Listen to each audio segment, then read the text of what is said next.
Welcome to HomeSew. We are your home solution. This hook is easy to install on glass, mirror, or smooth tiles. Thoroughly clean the surface first, and the rubber suction cup too, then dry.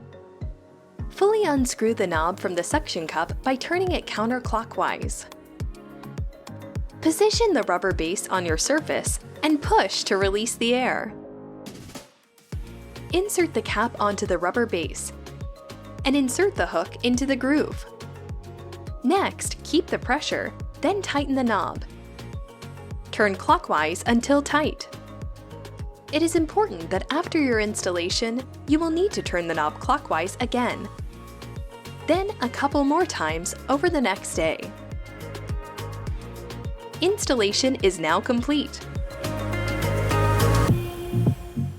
Beware, the suction cup only works on smooth and non-porous surfaces.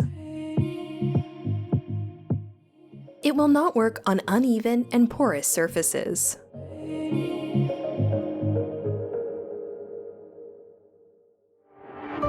HomeSew, your home solution.